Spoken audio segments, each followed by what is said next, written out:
Hey guys, it's me, Agent 28. So today we're going to talk about the Battle of Plataea, which was the final land battle during the Second Persian invasion of Greece. So, let's continue. It took place in 479 BC near the city of Plataea in Boeotia and was fought between the alliance of Greek city-states and the Persian Empire of Xerxes I.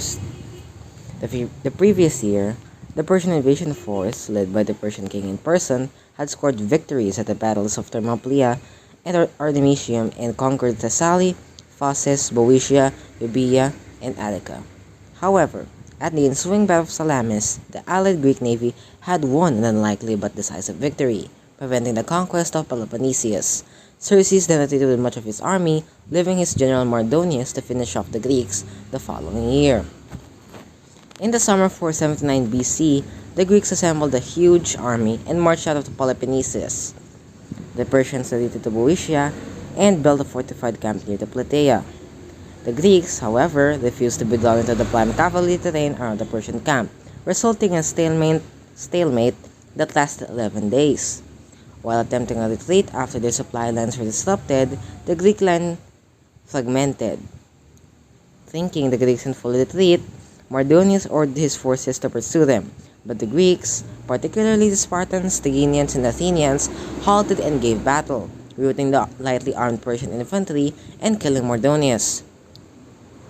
A large portion of the Persian army was trapped in its camp and slaughtered. The destruction of this army and the remnants of the Persian navy, allegedly on the same day at the Battle of Mycale, decisively ended the invasion. After Plataea and Mycale, the Greek allies would take off the offensive against the Persians, marking a new phase of the Greco-Persian Wars. Although Plataea was in every sense a resounding victory, it does not seem to have been attributed the same significance as, for example, the Athenian victory at the Battle of Marathon or the Spartan defeat at Thermopylae. Battle. Once the Persians discovered the Greeks had abandoned their positions and appeared to be in retreat, Mardonius decided to set off in immediate pursuit with the elite Persian infantry. As he did so, the rest of the Persian army, unbidden, began to move forward.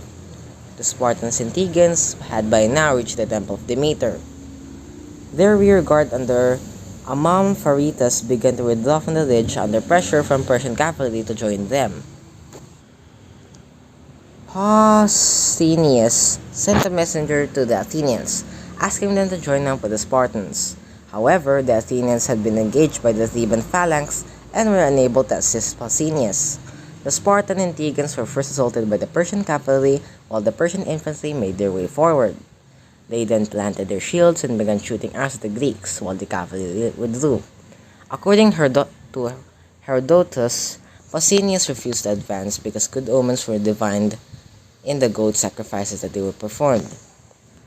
At this point, as Greek soldiers began to fall under the barrage of arrows, the Tegans started to run at Persian lines.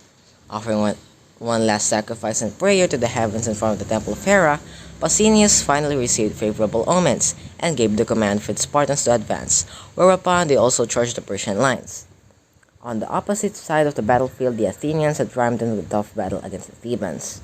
The other Greeks fighting the Persians had deliberately fought badly, according to Herodotus. The Thebans retreated from battle, but in a different direction from the Persians, allowing them to escape without further losses.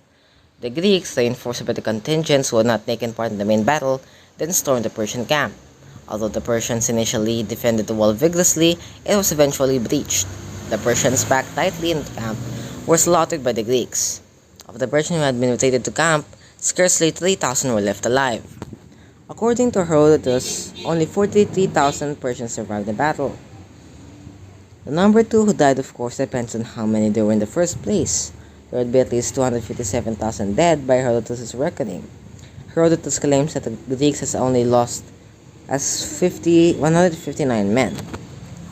Furthermore, he claims that only Spartans, Tegans, and Athenians died, since they were the ones who fought. Plutarch, who had access to other sources, gives 1,360 Greek casualties, while both Apollos and Diodorus Siculus tallied the Greek casualties to over 10,000. The legacy of the battle. The bronze column in the shape of the intertwined snakes, or the serpent column, was created from melted down Persian weapons, acquired in the plunder of Persian camp, and was erected at Delphi. and commemorated all the Greek city-states that participated in the battle, listing them on the column and thus confirming some of Herodotus' claims. Most of it still survives in the Hippodrome of Constantinople or present-day Istanbul, where it was carried by the Constantine the Great during the founding of his city on a Greek colony of Byzantium. And cut, that ends the video. Thank you guys for watching, and I'll see you in the next video. Please, if you're not yet subscribed, please subscribe. I really need that 100. We're road to 100 now because I got at least like 56 subscribers, you know. Always think positive, I guess. And please leave a like if you like the video, and you know, the stuff that YouTubers always say. And yeah, I'll see you guys in the next video. God bless.